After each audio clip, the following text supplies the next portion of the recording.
Hello friends, good evening to all of you. स्वागत है आपका हमारे चैनल BTUP स्टडी पॉइंट में। और फ्रेंड, बात करेंगे पॉलिटेक्निक के एंट्रेंस एग्जाम से रिलेटेड जो आपकी क्लासेस चल रही थी बायोलॉजी की ग्रुप E1 के लिए। दोस्त यहाँ पे ध्यान देंगे, आपकी क्लासेस जो है वो दोस्त यहाँ पे लगातार चल रही है। पिछले क्लासेस में मैंने आनुवांशिकी चैप्टर से रिलेटेड बहुत से इंपॉर्टेंट क्वेश्चनों को कंप्लीट किया था।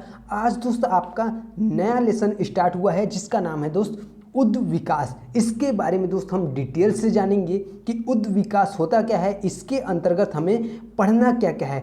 उससे पहले दोस्त आपको बता दें, आपने अभी PDF के लिए बोला था तो मैं आपको PDF प्रोवाइड कराया। मैंने आपको बहुत ही अच्छे तरीके से दोस्त मैंने 2 PDF आपको प्रोवाइड कराएं। एक आपका बायोलॉजी का जिसमें आपको टोटल 750 प्लस क्वेश्चन मिले, और एक मैंने प्रोवाइड कराया था आपको ग्रुप E2 के लिए मैथमेटिक्स, फिजिक्स, केमिस्ट्री, और ग्रुप A के लिए।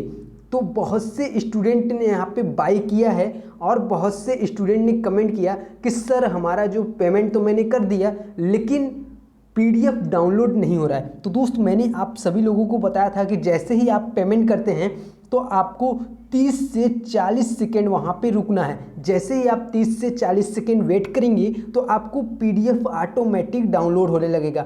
और सभी स्टूडेंट यहाँ पे ध्यान दें, एक वेरी इंपॉर्टेंट बात है यहाँ पे।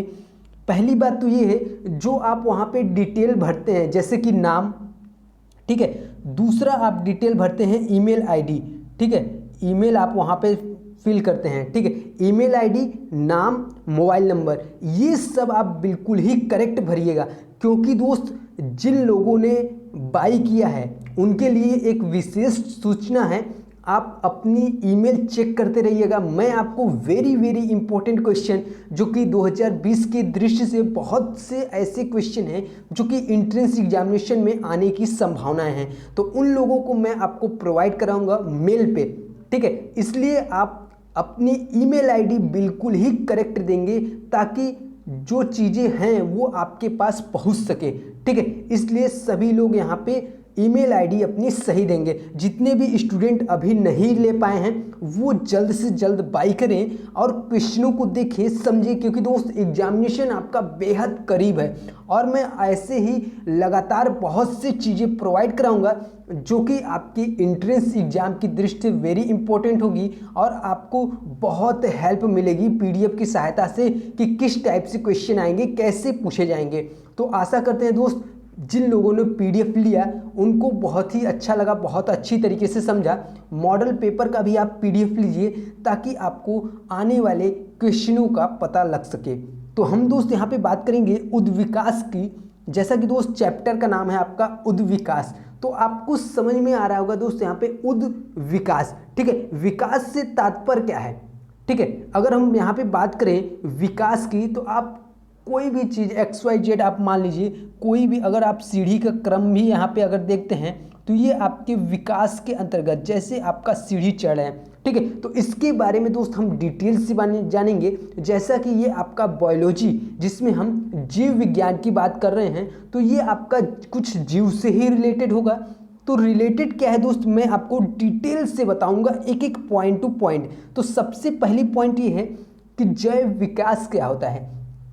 तो प्रारंभिक निम्न कोटि के जीवों से क्रमित परिवर्तनों द्वारा अधिकाधिक जीवों की उत्पत्ति को हम क्या कहते हैं, जैव विकास कहते हैं। जैव विकास की जो धारणा हुई, इसके अनुसार सभी स्पेसीजों का विकास एक ही पूर्वज जीव से हुआ तथा उनके बीच समानता का कारण है, ठीक है। प्रत्येक स्पेसीज अचर न होकर परिवर्तनशील होती है तथा उससे नई स्पेसीज का उद्भव होता रहता है, ठीक है। ये आपका जैव विकास कहलाता है। अब दोस्त हम बात करेंगे इससे रिलेटेड इंपॉर्टेंट क्वेश्चन की। तो सबसे पहला क्वेश्चन, वेरी इंपॉर्टेंट क्वेश्चन, जैव विकास को सर्वप्रथम किसने समझाया। तो सर्वप्रथम लैमार्क साहब ने समझाया, जिसका पूरा नाम JB लैमार्क, ठीक है। JB लैमार्क साहब, अगर दोस्त इनके बारे में डिटेल से यहाँ पे जाने तो ये फ्रांसीसी प्रकृति वैज्ञानिक JB लैमार्क साहब ने सन 1809 ईस्वी में जैव विज्ञान के अपने विचारों को पुस्तक फिलॉसफिक जूलॉजी में प्रकाशित किया। ठीक है, इन्होंने एक बुक लिखा जो कि अपने पूरे विचारों को उसमें अपना प्रस्तुत किया। ठीक है, अपने विचारों को उसमें लिखा, जिस बुक का नाम था फिलॉसफिक जूलॉजी। ठीक है, इसमें प्रकाशित किया। इसे लैमार्कवाद या उपार्जित लक्षणों का वंशागति सिद्धांत भी कहते हैं। ठीक है, चलते हैं दोस्त, हम यहाँ पे और भी क्वेश्चनों को देखते हैं। जैसे कि दोस्त next question, very important question, आपने इंटर कॉलेजों में पढ़ा होगा कि लैमार्कवाद का मूल सिद्धांत क्या है। ठीक है, ये चीज़ें आपका हाई स्कूल में भी है। ठीक है, लैमार्कवाद आपने जिराफ वाला चैप्टर अगर पढ़ा होगा, वहाँ पे जो जिराफ से रिलेटेड था, ठीक है, उसमें आपने पढ़ा होगा लैमार्कवाद का मूल सिद्धांत क्या है। तो इसका जो मूल सिद्धांत है, उपार्जित लक्षणों को वंशागति। ठीक है, उपार्जित लक्षणों की वंशागति, ये आपका लैमार्कवाद का मूल सिद्धांत था। ठीक है, चलेंगे दोस्त, हम यहाँ पे नेक्स्ट क्वेश्चन की बात करते हैं। अगला क्वेश्चन है, जीवाश्मों की उत्पत्ति के कालक्रम के अनुसार जीवों का विकास क्रम है। तो सबसे पहले बैक्टीरिया, स्पॉन्ज, मत्स्य, एम्फीबिया, सरीसृप, पक्षी और स्तनपायी। ठीक है, ये आपका क्या है, जीवाश्म की उत्पत्ति काल के क्रम के अनुसार जीवों का विकास क्रम है। ठीक है, नेक्स्ट दोस्त अगले क्वेश्चन की यहाँ पे हम बात करेंगे। अगला क्वेश्चन दोस्त यहाँ पे सेम आपका फर्स्ट क्वेश्चन की तरह है, जैव विकास को सर्वप्रथम किसने समझाया था। ठीक है, तो ये आपका लैमार्क साहब ने जैव विकास के सिद्धांत को सर्वप्रथम समझाया था। दोस्त ये आपका रिपीटेड क्वेश्चन है। इसके आगे में यहाँ पे चलते हैं नेक्स्ट क्वेश्चन की ओर। तो अगला क्वेश्चन है आपका, योग्यतम को उत्तरजीविता का प्रतिपादन किसने किया। तो ये आपके डार्विन साहब ने किया। तो किसका, योग्यतम की उत्तरजीविता, जो कि डार्विन साहब ने इसका प्रतिपादन किया था। नेक्स्ट दोस्त अगले क्वेश्चन की यहाँ पे हम बात करते हैं, उत्परिवर्तन। ठीक है, उत्परिवर्तन के सिद्धांत के जन्मदाता कौन है। तो डी ब्रिज साहब हैं आपके उत्परिवर्तन के सिद्धांत के जन्मदाता। ठीक है, नेक्स्ट दोस्त अगली क्वेश्चन की बात करते हैं। यहाँ पे दी ऑरिजिन ऑफ स्पीसीज नामक पुस्तक किसके द्वारा लिखी गई। वेरी इंपॉर्टेंट क्वेश्चन दोस्त, यहाँ पे 2 बार एंट्रेंस एग्जामिनेशन में पूछा गया क्वेश्चन है। आप सभी लोग क्वेश्चन को नोट डाउन करिएगा और पीडीएफ पाने के लिए, इस जो अभी चल रहा है, ठीक है, इसका पीडीएफ पाने के लिए आप हमारे टेलीग्राम चैनल को जरूर ज्वाइन करें, जिसका लिंक दोस्त मैंने ऑलरेडी डिस्क्रिप्शन में दे रखा है। आप वहां से जाएंगे, एक एक पीडीएफ आपको चैप्टर वाइज मिलेंगे। ठीक है, और जो मैं पीडीएफ अलग से दिया हूं, आप उसे बाई जरूर करिएगा, क्योंकि मित्र जो मैं आगे आपको पीडीएफ प्रोवाइड कराने वाला हूं वो आपके लिए वेरी इंपॉर्टेंट है। और सभी स्टूडेंट एक बात ध्यान देंगे कि वहां पे अपनी जो ईमेल आईडी फिल कर रहे हैं, नाम, ईमेल आईडी और मोबाइल नंबर, वो अपना बिल्कुल ही करेक्ट दें, ताकि दोस्त हमें आपको पीडीएफ प्रोवाइड कराने में कोई भी दिक्कत ना आए, आपके पास सही तरीके से पहुंच सके। और जैसे ही मैं आपको पीडीएफ दूंगा तो मैं आपको इन्फॉर्मेशन के तौर पे बता दूंगा कि आपके पास पीडीएफ पहुंच चुकी है, आप वहां से चेकआउट कर सकते हैं। अगला क्वेश्चन देखते हैं दोस्त। यहाँ पे नेक्स्ट क्वेश्चन है, जैसा कि मैंने आपको बताया, दी ऑरिजिन ऑफ स्पीसीज नामक पुस्तक के किसके द्वारा लिखी गई। तो ये आपके डार्विन द्वारा साहब लिखे गए। ठीक है, डार्विन साहब ने लिखा था the origin of species. Next question की दोस्त यहाँ पे हम बात करेंगे। अगला क्वेश्चन है, मानव की उत्पत्ति हुई थी तो किसके द्वारा हुई थी। प्लायोसीन शक में हुई थी मानव की उत्पत्ति। ठीक है, अगले दोस्त नेक्स्ट क्वेश्चन की बात करते हैं, मानव जाति का विकास क्रम क्या है। तो इसका वेरी इंपॉर्टेंट क्वेश्चन है, एंट्रेंस एग्जामिनेशन में ये भी क्वेश्चन पूछा गया है कि मानव जाति का विकास क्रम क्या है, जिसमें आपको ऑप्शन मिल जाते हैं 4। ठीक है, तो ऐसे क्वेश्चनों को आप नोट डाउन करिएगा जितना मैं क्वेश्चन आपको बता रहा हूँ। तो सबसे पहले मछली, फिर उभयचर, सरीसृप, फिर आपका मानव। ये क्या है, मानव जाति का एक प्रकार का विकास क्रम है। ठीक है, नेक्स्ट दोस्त अगले क्वेश्चन की बात करेंगे। यहाँ पे मानव की उत्पत्ति सर्वप्रथम जिस महाद्वीप में हुई थी वह आपका कौन सी महाद्वीप है, वह आपका अफ्रीका महाद्वीप है, जिसमें मानव की उत्पत्ति सबसे पहले हुई थी। अगला क्वेश्चन की बात करते हैं दोस्त। यहाँ पे नेक्स्ट क्वेश्चन है, सर्वाधिक मानव जीवाश्म जीव जिस महाद्वीप में मिले हैं वो कौन सा है? तो वो आपका अफ्रीका महाद्वीप है जिसमें सबसे अधिक मानव के जीवाश्म मिले हैं। ठीक है, नेक्स्ट दोस्त अगले क्वेश्चन की यहाँ पे बात करते हैं। अगला क्वेश्चन है डायनासोरों का सुनहरा काल था। तो ये आपका मध्यजीवी महाकल्प था जो कि डायनासोर का सुनहरा काल के रूप में प्रसिद्ध था। ठीक है, नेक्स्ट दोस्त अगले क्वेश्चन की बात करते हैं। जिस शक में उभयचरों का उदय हुआ वह कौन सा शक था? तो वह आपका डिवोनियन शक था। ठीक है, जिसमें उभयचरों का उदय हुआ था। ठीक है, विस्तार हुआ था। नेक्स्ट दोस्त अगले क्वेश्चन की यहाँ पे हम बात करेंगे। अगला क्वेश्चन दोस्त यहाँ पे वेरी इंपॉर्टेंट क्वेश्चन, अंडा देने वाले निम्न कोटि के स्तनियों को कहा जाता है। तो क्या कहा जाता है? प्रोटीथीरिया कहा जाता है अंडा देने वाले को। ठीक है, अंडा देने वाले स्तनियों को क्या कहा जाता है?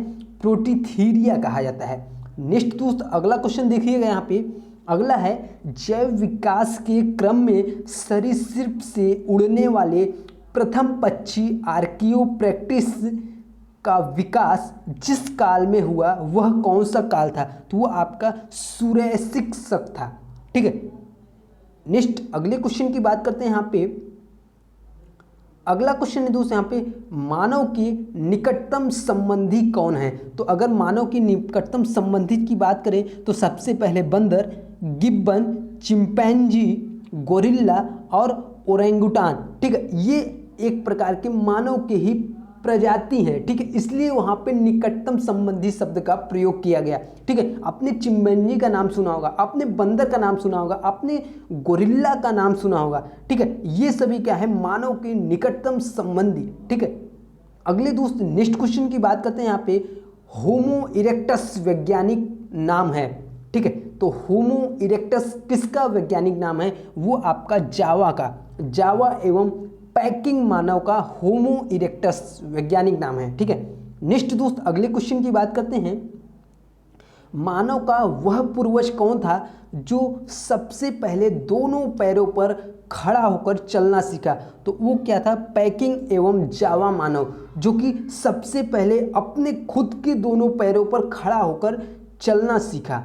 ठीक है, अगला दोस्त नेक्स्ट क्वेश्चन की बात करते हैं। यहाँ पे अगला क्वेश्चन है वह प्रागैतिहासिक मानव जिसने सबसे पहले संभवतः रहने के लिए झोपड़ियां बनाना एवं मुर्दों को धर्म प्रक्रिया के साथ दफनाना शुरू किया। तो वह आपका निएंडरथल मानव। ठीक है, जो कि अपना रहने के लिए झोपड़ियां और मुर्दों को धर्म क्रियाओं के साथ दफनाना शुरू किया। ठीक है, अगला दोस्त नेक्स्ट क्वेश्चन की बात करते हैं। अग्नि का प्रयोग करने वाला प्रागैतिहासिक मानव कौन था? तो वो आपका जावा कपी मानव था। ठीक है, जो कि अग्नि का प्रयोग करने वाला सबसे पहला मानव था। Very important question, note down करिएगा इस क्वेश्चन को। अगले क्वेश्चन की ओर चलते हैं।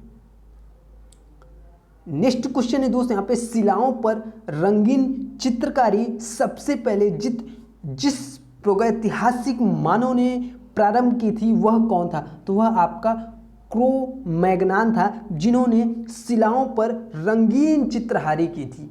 ठीक है, नेक्स्ट दोस्त अगले क्वेश्चन की बात करते हैं। यहाँ पे वेरी इंपॉर्टेंट क्वेश्चन, वर्तमान मानव का निकटतम पूर्वज कौन है? तो वो आपका क्रो-मैग्नान मानव है, जो कि वर्तमान जो अभी के मानव हैं इनके निकटतम पूर्वज हैं। ठीक है, नेक्स्ट अगले क्वेश्चन की बात करते हैं।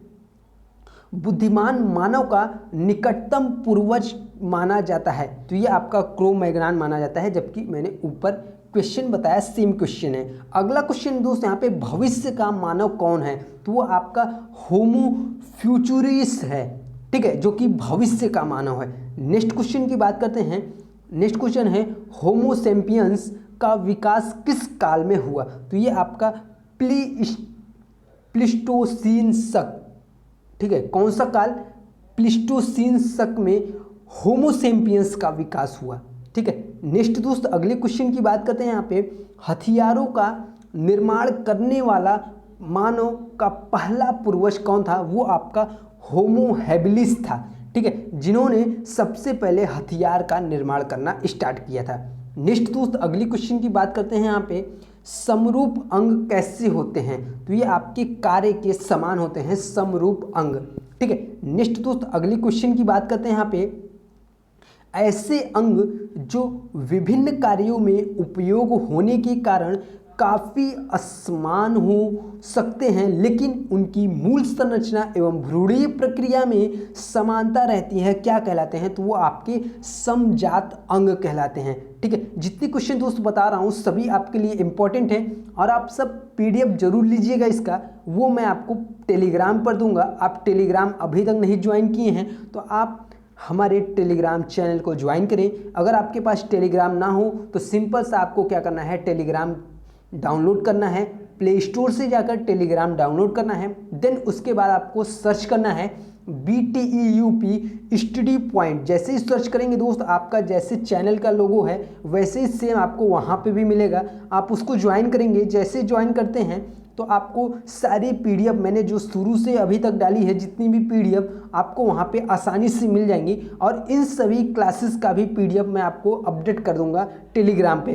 तो टेलीग्राम पे जुड़िए और सभी लोग पीडीएफ लेकर अपनी स्टडी कंटिन्यू करिए, तेजी से करिए, लगातार करिए और सभी लोग रिवीजन पे विशेष ध्यान दीजिए। आप हमारे चैनल के प्लेलिस्ट में जाइए, एक एक वीडियो को दोस्त आप बहुत ही अच्छी तरीके से देखिए, क्योंकि एग्जामिनेशन जो है वो आपका बेहद करीब है। जैसा कि सभी लोगों को पता होगा 12 सितंबर को आपका एग्ज़ाम होने वाला है। ठीक है, अपनी तैयारी बेस्ट रखिए ताकि आप अच्छी परफॉर्मेंस कर सकें, यहाँ पे अच्छा नंबर ला सके, आपका एडमिशन अच्छे कॉलेज में हो सके। आप सभी लोगों को पता होगा कि फार्मेसी की जो कॉलेज हैं बहुत ही कम है। ठीक है, यूपी में बहुत ही कम है, इसलिए आपको मेहनत करनी है, थोड़ी सी ज़्यादा मेहनत करिए क्योंकि आपको एडमिशन अच्छे कॉलेज में होना है। ठीक है, इसलिए आप विशेष ध्यान देंगे इसका, आप लगातार रिवीजन करेंगे। नेक्स्ट दोस्त अगला क्वेश्चन देखते हैं। यहाँ पे जैव विकास के संदर्भ में सांपों में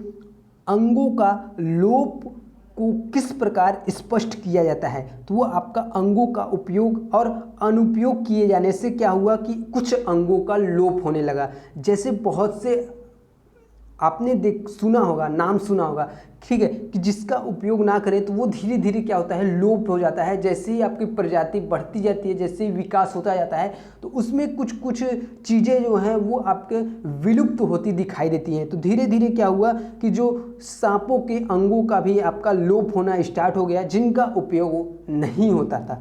ठीक है, तो अगला क्वेश्चन दोस्त यहाँ पे नेक्स्ट क्वेश्चन देखते हैं। अंगों के उपयोग व अनुपयोग का सिद्धांत डार्विन द्वारा प्रतिपादित है अथवा नहीं? तो ये आपका नहीं है। ठीक है, अगला क्वेश्चन देखते हैं दोस्त। यहाँ पे नेक्स्ट क्वेश्चन की बात करते हैं। अगला क्वेश्चन है, क्या जीवन की उत्पत्ति के समय ऑक्सीजन स्वतंत्र अवस्था में पाई जाती थी? तो इसका आंसर है नो। ठीक है, जो ऑक्सीजन थी स्वतंत्र अवस्था में नहीं पाई जाती थी। कब? जीवन की उत्पत्ति के समय। ठीक है, नेक्स्ट अगले क्वेश्चन की बात करते हैं। यहाँ पे विकास की प्रक्रिया में मनुष्य का निकटतम प्राणी कौन है? तो वो आपका बंदर है। ये क्वेश्चन आप सभी लोगों को पता होगा। अगला क्वेश्चन देखते हैं दोस्त। यहाँ पे नेक्स्ट क्वेश्चन है, वे अंग जो समान कार्य हेतु उपयोजित हो जाते हैं तथा एक से दिखाई देते हैं परंतु मूल रचना व भ्रूण परिवर्धन में भिन्न होते हैं, क्या कहलाते हैं? तो वो आपका समवृत्ति अंग कहलाते हैं। ठीक है, नेक्स्ट दोस्त अगले क्वेश्चन की बात करते हैं। यहाँ पे प्रयोग और अनुप्रयोग का नियम किसके द्वारा प्रतिपादित किया गया? तो ये आपका लैमार्क साहब के द्वारा प्रतिपादित किया गया प्रयोग और अनुप्रयोग का नियम। ठीक है, वेरी इंपॉर्टेंट क्वेश्चन, इस क्वेश्चन को नोट डाउन जरूर करिएगा। अगला क्वेश्चन है दोस्तों, यहाँ पे विकसित जंतुओं में पाए जाने वाले कुछ स्पष्ट किंतु अर्धविकसित अंग एवं निष्क्रिय अनुपयोगी अंग क्या कहलाते हैं? तो वो आपके अवशेषी अंग कहलाते हैं। ठीक है, नेक्स्ट क्वेश्चन है दोस्त, ए वेरी इंपॉर्टेंट क्वेश्चन, मनुष्य में अवशेषी अंग कौन से हैं? तो वो आपके कड़ पल्लव पेशियाँ जो हैं वो आपके मनुष्य का अवशेषी अंग के रूप में जाने जाते हैं। नेक्स्ट दोस्त अगले क्वेश्चन की यहाँ पे बात करते हैं। अगला क्वेश्चन है, क्लोरोफिल युक्त पादपों एवं जंतुओं के संयोजक के रूप में किसे जाना जाता है? तो वो आपका युगलिना के नाम से जाना जाता है। आज दोस्तों इस चैप्टर को भी कंप्लीट करेंगे जिसका नाम है उद्विकास। उसके बाद हम दोस्त एक और भी इम्पोर्टेंट चैप्टर को पढ़ेंगे जिसका नाम है जंतु जगत का वर्गीकरण। ठीक है, ये भी क्वेश्चन चैप्टर आपके लिए इम्पोर्टेंट होने वाला है, इसलिए जितने क्वेश्चन दोस्त मैं आपको बताऊं सभी क्वेश्चन आप बहुत ही अच्छी तरीके से पढ़िएगा। अगला क्वेश्चन है, नियत तापी जंतुओं में ठंडे प्रदेशों में रहने वाले सदस्यों का शरीर अधिकाधिक बड़ा हो जाता है, यह किसका नियम है? तो यह आपका बिजमान का नियम है। ठीक है, नेक्स्ट दोस्त अगले क्वेश्चन की बात करते हैं यहाँ पे। जैसा कि दोस्त इस क्वेश्चन को मैंने पहले भी आपको बताया है, लैमार्क ने जैव विकास के अपने विचारों को किस पुस्तक में प्रकाशित किया? तो आपका विलासफिक जूलोजिक, ठीक है, जो कि मैंने अभी आपको ऊपर बताया। ठीक है, पिछले क्वेश्चन में मैंने आपको बताया।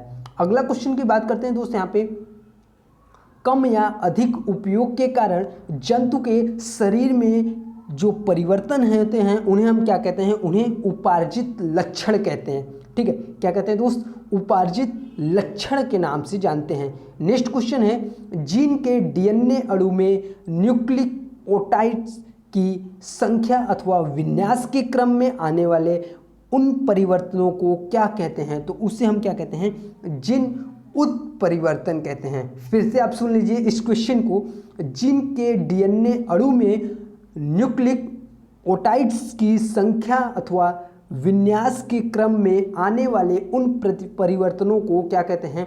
तो उसे हम जीन उत्परिवर्तन के नाम से जानते हैं। तो आज के लिए दोस्त बस इतना ही।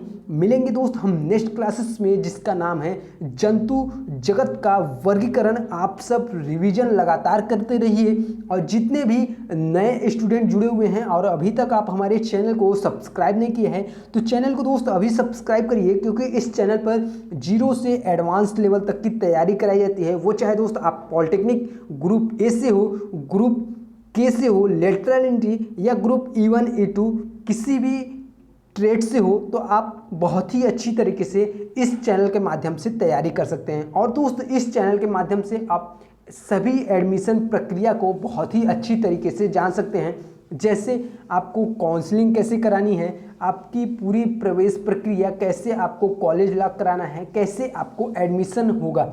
ठीक है, इसके बारे में दोस्त सबसे पहले आपको इस चैनल पर मिलेगा। तो जितने भी स्टूडेंट यहाँ पे जुड़े हुए हैं सभी लोग चैनल को सब्सक्राइब करिए और बेल आइकन को ऑल पे प्रेस करिए, ताकि आने वाली वीडियोज़ का इन्फॉर्मेशन सबसे पहले आपके पास पहुँच सके।